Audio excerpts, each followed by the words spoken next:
As he sat on the throne, Monga ignored the faint satisfaction and redoubled shame he felt for a moment, and began looking around the interior of the room, whereupon he saw Sebas and the maids standing stock still and motionless. Standing so rigidly in this room made him feel a little lonely. He recalled that there was a command for this. Monga thought back to the commands he had seen before, and then extended a hand before gently waving it from top to bottom. Kneel. Albedo, Sebas, and the 6 maids, all of them knelt before him in a show of respect by subjects to their master. That was good.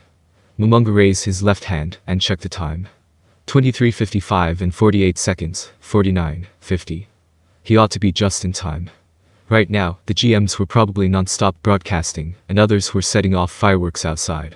However, Monga, who had blocked all these things out, did not know of them.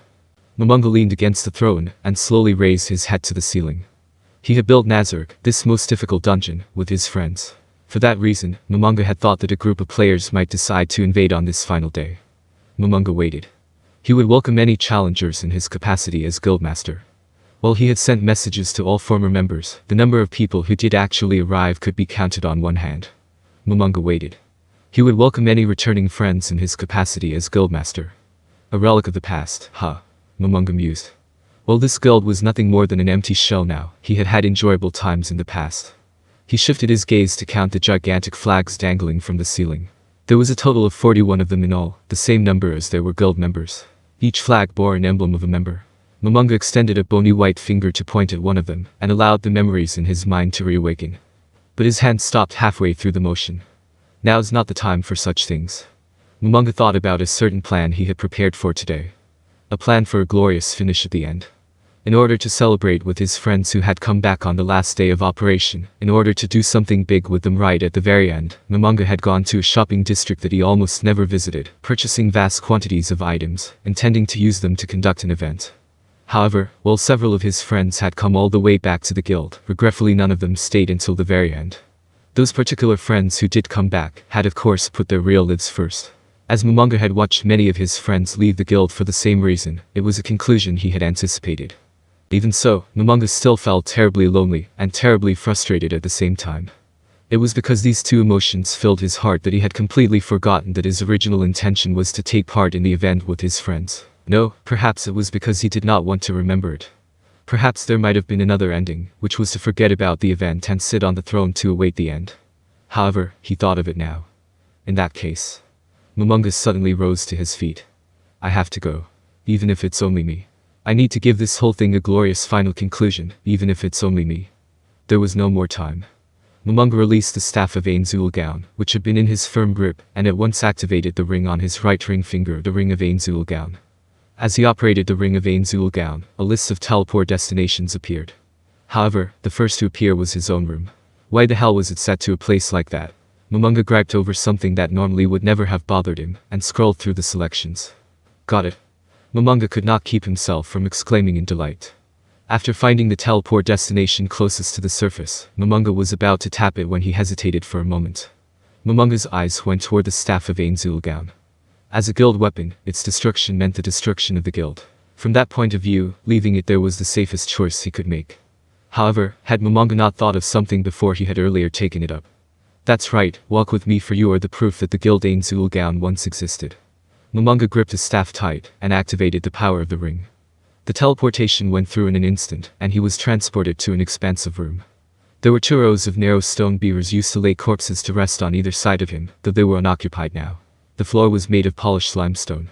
To the rear was a flight of stairs heading down, and at their bottom was a set of double doors, the doors leading to the first floor of the great underground tomb of Nazark. This was the closest place to the surface to which the ring's teleportation power could take him. The displayed location name indicated that this was the central mausoleum of the great underground tomb of Nazark.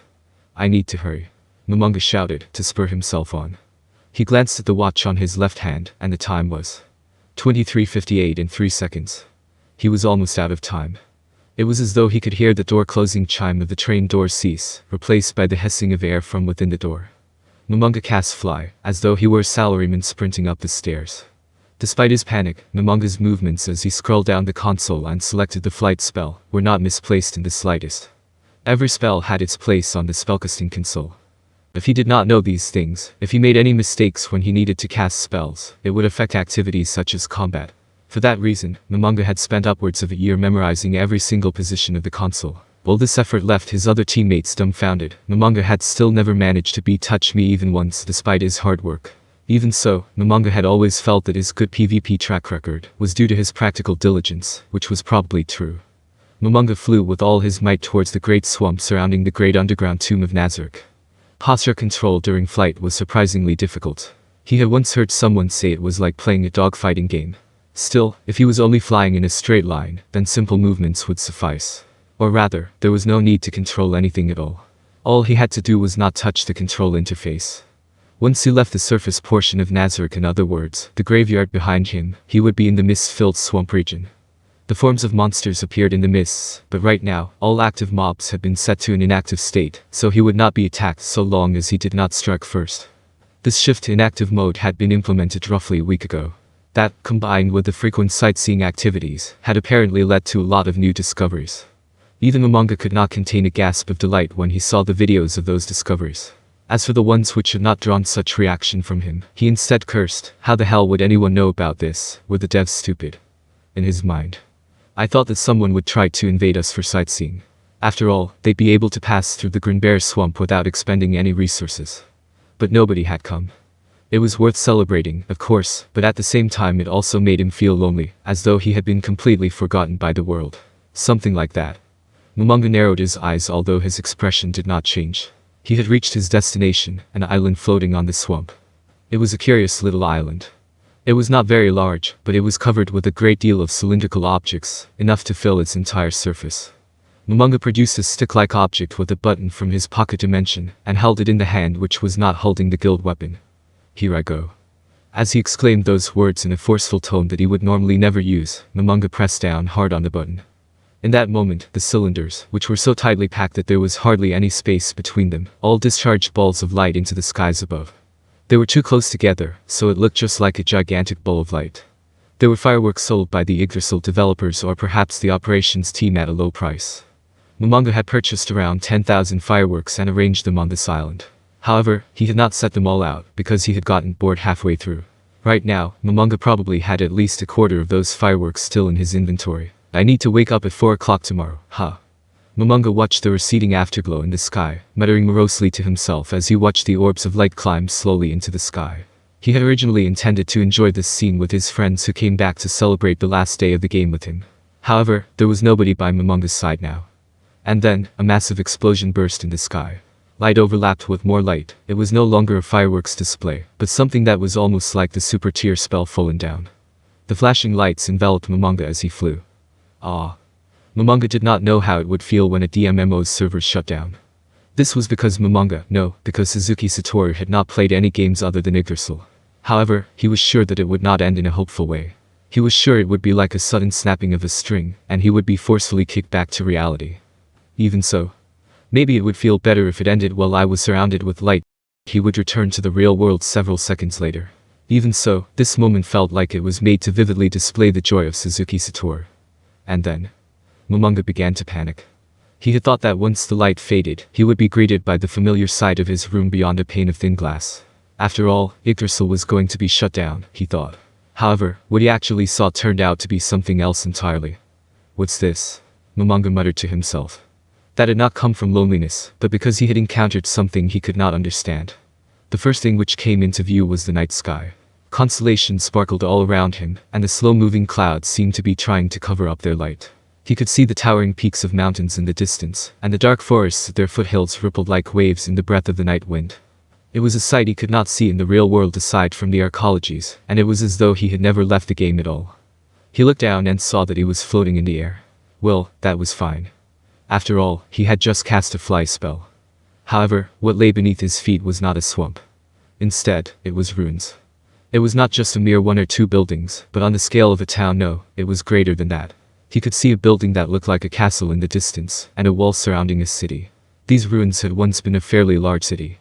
There were various signs that showed that it had not been conquered so much as abandoned for some reason. While he was several hundred meters above the city, he had no way of knowing exactly what was going on inside it. However, Monga could not help but recall the abandoned underground city with an automated puppet production plant, the Lycerteria. No, this isn't like the Lycerteria. It looks different. What on earth is this place?